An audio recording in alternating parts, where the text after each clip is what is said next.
அஸ்ஸலாமு அலைக்கும் வரஹ்மத்துல்லாஹ். அன்பார்ந்த சகோதர சகோதரிகளே, அல்லாஹ்வுடைய பேரருளால் நாமெல்லாம் ரமலானுடைய நோன்பை பூர்த்தி செய்து ஒரு சந்தோஷமாக மகிழ்ச்சியாக இந்த பெருநாளுடைய தினத்தை இன்று நாம் சிறப்பாக அணுகி கொண்டிருக்கின்றோம். பொதுவாக பெருநாள் என்பது எல்லோருக்கும் மகிழ்ச்சியை ஏற்படுத்தக்கூடியது, சந்தோஷத்தை ஏற்படுத்தக்கூடியது. இந்த பெருநாளிலே புத்தாடை அணிவதை சந்தோஷமாக கருதுகிறோம். இந்த பெருநாளிலே பட்டினி இல்லாமல் விதவிதமான உணவுப் பொருட்களை ஆக்கி அதை உண்டு மகிழ்வதில் சந்தோஷத்தை வெளிப்படுத்துகின்றோம். இந்த பெருநாளிலே தாய் பிள்ளையை காண்பதில், பிள்ளைகள் பெற்றோர்களை காண்பதில், நண்பர்கள் மற்றவர்களை காண்பதில் எல்லாவற்றிலும் சந்தோஷத்தை வெளிப்படுத்துகின்றோம். இந்த சந்தோஷம் நமக்கு தேவைதான், இந்த மகிழ்ச்சி நமக்கு தேவைதான். இந்த மகிழ்ச்சியை நாம் வெளிப்படுத்த வேண்டும் என்பதற்காகத்தான் இந்த பெருநாளில் நோன்பு வைப்பதை கூட மார்க்கம் தடை செய்திருக்கிறது. ஆனால் இந்த மகிழ்ச்சிகளிலெல்லாம் மிகப்பெரிய மகிழ்ச்சி எது தெரியுமா? இந்த சந்தோஷங்களிலெல்லாம் மிகப்பெரிய சந்தோஷம் எது தெரியுமா? ஒரு மூமின் எதை சந்தோஷமாக என்று கருத வேண்டுமென்றால், இன்றைய பெருநாளில் நான் முஸ்லீமாக இருக்கின்றேன், இதுதான் ஆகப்பெரிய சந்தோஷம், இதுதான் மிகப்பெரிய சந்தோஷம். ஒரு முஸ்லீம் எப்படி நினைக்கணும்? இறைவா நீ எனக்கு நேர்வழி அருள் இருக்கின்றாய், இறைவா நீ எனக்கு தௌஹீதை கற்றுக் கொடுத்திருக்கின்றாய், இறைவா இன்றைய நாளில் உனக்கு நான் எதையும் இணையாக்கவில்லை, இறைவா இன்றைய நாளிலே அன்னலம் பெருமானார் நபிகள் நாயகம் ஸல்லல்லாஹு அலைஹி வஸல்லம் அவர்கள் எதை கற்றுக் கொடுத்தார்களோ அதன் வழியிலே நடக்கின்றேன், இந்த நேர்வழிக்காக நான் மகிழ்ச்சி அடைகின்றேன், இந்த ஹிதாயத்திற்காக நான் மகிழ்ச்சி அடைகின்றேன். இதைத்தான் ஒரு முஸ்லிம் தன் வாழ்நாளிலே மிகப்பெரிய சந்தோஷமாக, ஆகப்பெரிய சந்தோஷமாக, இந்த சந்தோஷத்திற்கு நிகராக எந்த சந்தோஷமும் கிடையாது. எவ்வளவுதான் செல்வங்கள் இருந்தாலும் சரி, எவ்வளவுதான் உலக விஷயங்கள் கொடுக்கப்பட்டாலும் சரி, அவனுக்கு நம்பிக்கை இல்லை என்று சொன்னால் அவன் மறுமையிலே கை செய்தப்பட்டவனாக நிற்பான். நாம் அதிலிருந்து பாதுகாப்பு பெற்றிருக்கிறோம். அப்படி என்றால் இந்த யார் நமக்கு உதவி செய்தார்? இஸ்லாமியன் என்ற சந்தோஷத்தை அல்லாஹ் தான் நமக்கு வழங்கினான், அல்லாஹ் தான் நமக்கு உதவி செய்தான். குர்ஆன்ல அல்லாஹ் அப்படித்தான் சொல்லி காட்டுகின்றான், வலில்லாஹு யமுன்னு அலைக்கும் அன் ஹதாக்கும் லில் ஈமானி, உங்களுக்கு ஈமான் என்ற நேர்வழியை கொடுப்பதற்கு உதவி செய்திருக்கிறோமே, அந்த உதவியை நாமே அருளினோங்கிற அல்லாஹ். இந்த நேர்வழியை நம்ம அறிவை கொண்டு பெறல, காசு பணத்தை கொண்டு வாங்கல, வாழையடி வாழையாக வரல. நேர்வழி என்பதை அல்லாஹ் கொடுத்திருக்கிறான். இந்த நேர்வழிக்காக அல்லாஹ் உதவி செய்திருக்கிறான். அல்லாஹ் தேர்வு செய்ததன் காரணமாக நான் இந்த நேர்வழியை பெற்றிருக்கின்றேன், நீங்கள் இந்த ஈமானை பெற்றிருக்கின்றீர்கள். அதை அல்லாஹ் இன்னொரு இடத்துல சொல்லி காட்டுகின்றான், வலித்து கப்பிருல்லாஹ அலா மா ஹதாக்கும், உங்களுக்கு அல்லாஹ் நேர்வழி காட்டியதற்காக உங்கள் இறைவனை நீங்கள் பெருமைப்படுத்துங்கள், உங்கள் இறைவனை நீங்கள் கண்ணியப்படுத்துங்கள், உங்கள் இறைவனுக்கு நீங்கள் நன்றி செலுத்துங்கள். அல்லாஹ் தான் உங்களுக்கு நேர்வழியை அருளினான். இன்னைக்கு இவ்வளவு மக்கள் திரண்டிருக்கிறோமே, இவ்வளவு மக்கள் கூடி இருக்கிறோமே, நன்றாக விளங்கிக் கொள்ளுங்கள், அல்லாஹ் நாடவில்லை என்றால் நமக்கு இந்த நேர்வழி கிடைத்திருக்கிறார். அல்லாஹ்வுடைய அருள் கிட்டவில்லை என்றால் நாம் ஒன்று சேர்ந்திருக்க மாட்டோம். எனக்கு என்னுடைய எஜமானே நீ எனக்கு நேர்வழி தந்தாய் என்று இந்த நல்ல நாளிலே அல்லாஹ்விற்கு நன்றி செலுத்துங்கள் சகோதரர்களே. அல்லாஹ்வை பெருமைப்படுத்துங்கள். அல்லாஹ்வை எவ்வளவு புகழ முடியுமோ அவ்வளவு தூரம் புகழுங்கள் சகோதரர்களே. ஏனென்றால் அல்லாஹ்வுடைய அருள் இல்லாமல், அல்லாஹ்வுடைய கருணை இல்லாமல், அல்லாஹ்வுடைய அன்பு இல்லாமல் இந்த உலகத்தில் எந்த ஒரு மனிதனும் நேர்வழியை பெற முடியாது. அல்லாஹ் தான் நாடியோரை நேர்வழியில் செலுத்துகிறான், தான் நாடியோரை வழிகேட்டில் விட்டு விடுகின்றான். ஆகவே இந்த நல்ல நாளிலே, இந்த பெருநாளுடைய தினத்திலே இந்த இடத்திலிருந்து அல்லாஹ்விடம் கையேந்தும், இறைவா நீ எங்களுக்கு நேர்வழியை காட்டிவிட்டாய், இன்றைய தினத்தில் நாங்கள் முஸ்லீமாக இருக்கிறோம், இன்றைய தினத்தில் நாங்கள் மூமினாக இருக்கிறோம், எங்கள் பாதங்களை நீ உறுதியாக்கு யா அல்லாஹ், இதை விட்டு எங்களை விலகச் செய்து விடாதே யா அல்லாஹ், நீ இல்லை என்றால் எங்களுக்கு நேர்வழியை கிடைத்திருக்காது யா அல்லாஹ். இதைத்தான் நாம் நினைக்க வேண்டும், இதைத்தான் நாம் சிந்திக்க வேண்டும். ஒரு முஸ்லீமுக்கு தான் முஸ்லீம் என்பது மகிழ்ச்சி அளிக்கவில்லை என்று சொன்ன அவன் இஸ்லாத்தை புரியலன்னு அர்த்தம், ஈமானில் பலகீனப்பட்டவராக இருக்கிறார் என்று அர்த்தம்.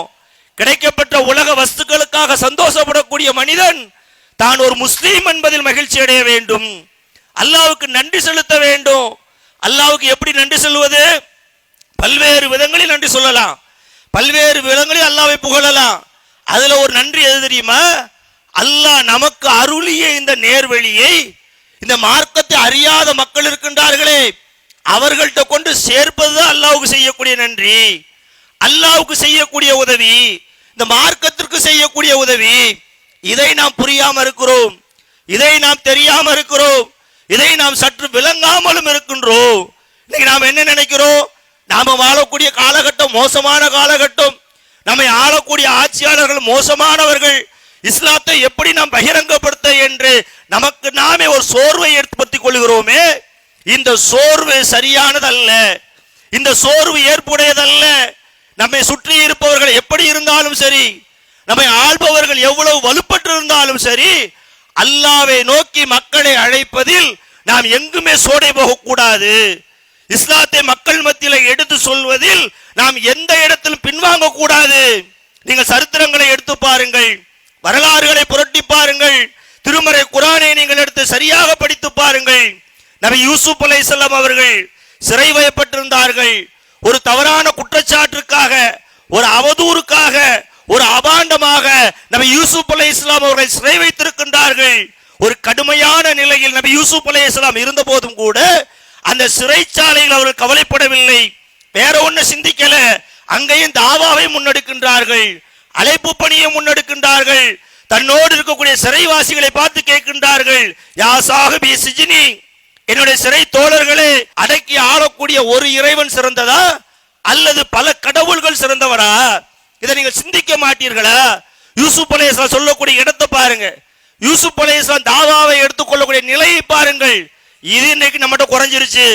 இதை நாம வெளியில எடுத்து செல்வ பயப்படுறோம், எடுத்து சொல்ல பின்வாங்குறோம். நம்மை பொறுத்த வரைக்கும் தாவா என்பது தர்காக்கள் சுத்தி வர்றது மட்டும் என்ற ஒரு நிலையில் இருந்து கொண்டிருக்கிறோம். தர்காக்கு எதிராக பேசணும், தாயத்துக்கு எதிராக பேசணும், இணை வைப்புக்கு எதிராக பேசணும், சமூகத்தில் சீர்திருத்தம் செய்யணும். ஆனா அது இஸ்லாமிய சமூகத்துக்குள்ளே முடங்கி போடுமா? அதிலேயே நின்று கொள்ளலாம? இந்த குர்ஆன் என்பது உலக பொதுமறை, அல்லாஹ் என்பது எல்லோருக்கும் கடவுள். இந்த அல்லாஹ்வை அறியாத மக்களாக நிறைய பேர் இன்னைக்கு வெளியில இருக்கிறானே, புரியாம இருக்கிறானே, தெரியாம இருக்கிறானே, கடவுள் கொள்கையில தவறான கொள்கைகளை முன்வைக்கின்றார்களே, இவர்களை நோக்கி யார் கேள்வி கேட்பது? நாம தான் கேட்கணும், நாம தான் எடுத்து சொல்லணும்.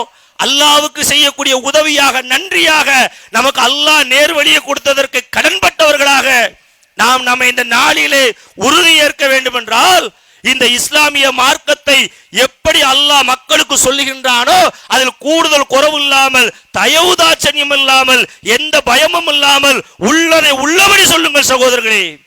அல்லாஹ்வை பற்றி பேசுவதற்கு நமக்கு எந்த அச்சமும் இல்லை, எந்த பயமும் இல்லை, எந்த கவலையும் இல்லை. நாம் ஏன் அச்சப்பட வேண்டும்? நாம் ஏன் பயப்பட வேண்டும்? அல்லாஹ் சொல்லுகின்றான் திருமறை குர்ஆனிலே. ஒரு விஷயத்தை சொல்லுவதால் சிலர் சொல்லுவாங்க, சமூக நல்லிணக்கம் கெடும் என்று சொல்வார்கள். சமூக நல்லிணக்கம் கெடக்கூடிய எந்த விஷயத்தையும் திருமறை குர்ஆன் பேசாது. சமூக நல்லிணக்கம் எது தெரியுமா? அவர்களை இஸ்லாத்தின்பால் அழைப்பதுதான் சமூக நல்லிணக்கம். குர்ஆன் அப்படித்தான் பேசுகிறது. ஒட்டுமொத்த மக்களுக்கும் யாரெல்லாம் அல்லாஹ்வை விடுத்து பிறரை வணங்குகின்றார்களோ அனைவரையும் பார்த்து கேள்வி கேட்கிறது. எடுத்து செல்லுங்க, குர்ஆன் அப்படித்தான் சொல்லுகின்றான்.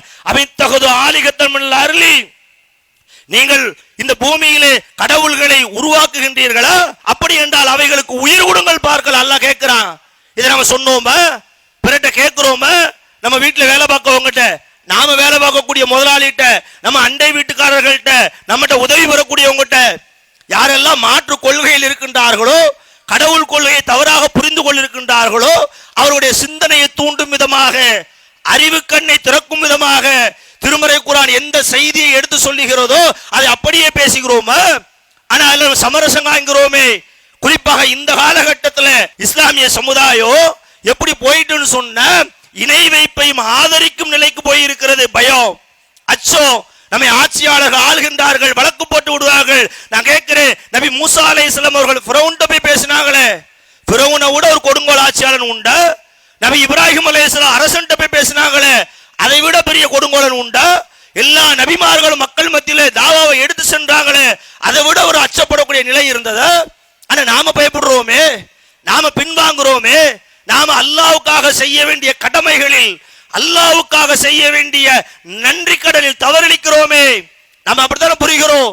மார்க்கத்தை மார்க்கமாக புரியவில்லை, மார்க்கத்தை கொண்டு சேர்க்கும் விதத்தில் நாம் கொண்டு சேர்க்கவில்லை. அதனுடைய விளைவாகத்தான் நாம் என்று அச்சப்படக்கூடிய நிலையில் இருக்கிறோம். நீங்கள் தாவாவை எடுத்து பாருங்க, தாவாவை முன்னெடுத்து பாருங்க, எல்லாத்தையும் போய் சேருங்க. என்னோட என் அல்லாஹ் இருக்கிறான். மூசா அலைஹிஸ்ஸலாம் சொன்னாங்களா இல்லையா? இன்ன மைய ரப்பி, என்னோடு என் அல்லாஹ் இருக்கிறான், அவன் எனக்கு ஒரு வழியை காட்டுவான் என்ற நம்பிக்கையோடு ஒவ்வொரு சமுதாயத்தை நாம் அணுகுவோம், ஒவ்வொரு மக்களையும் அணுகுவோம்.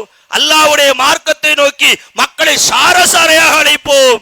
இதுல எந்த பயமும் கொள்ள தேவையில்லை, எந்த அச்சமும் கொள்ள தேவையில்லை, எந்த பின்வாங்கலும் நமக்கு இல்லை. என் இறைவனுக்காக நான் பணி செய்கின்றேன், என் இறைவனுடைய பணியை நான் முன்னெடுக்கின்றேன். என் இறைவன் திருமறை குர்ஆனில் எவையை காரணமாக காட்டினானோ அதை மக்கள்கிட்ட கொண்டு நான் சேர்க்கிறேன். எனக்கு எந்த பயமும் இல்லை, அச்சமும் இல்லை.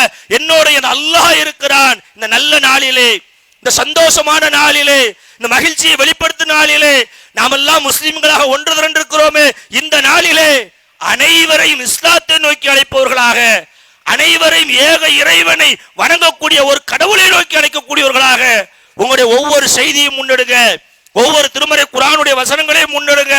எல்லா மக்களையுமே சந்திங்க. எதை பத்தியும் கவலைப்பட வேண்டிய, அச்சைப்பட வேண்டிய தேவையில்லை. என்னோடு என் அல்லாஹ் இருக்கின்றான் என்ற உறுதியான நிலைப்பாடு. அல்லாஹ் எப்படி நமக்கு வாக்களித்தானோ அந்த வாக்குறுதியை நமக்கு அடைவோம் என்ற நிம்மதியான நிலைப்பாடு.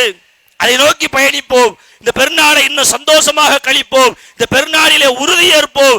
நானும் முஸ்லீமாக இருப்பேன், இந்த உலகத்தில் உள்ள மக்களையும் இஸ்லாத்தை நோக்கி அழைப்பேன். இறைவா, எனக்கு நீ அருள் செய், கருணை காட்டு, உதவி செய் என்ற நிய்யத்தோடு, சிந்தனையோடு, எண்ணத்தோடு நாம் அனைவரும் அல்லாஹ்விடம் பிரார்த்தனை செய்து கலைந்து கொள்ள வேண்டும் என்று கூறி என் உரையை நிறைவு செய்கின்றேன். வாஹிர் தவானா அல்ஹம்துலில்லாஹி ரப்பில் ஆலமீன். அஸ்ஸலாமு அலைக்கும். அல்லாஹு அக்பர், அல்லாஹு அக்பர்.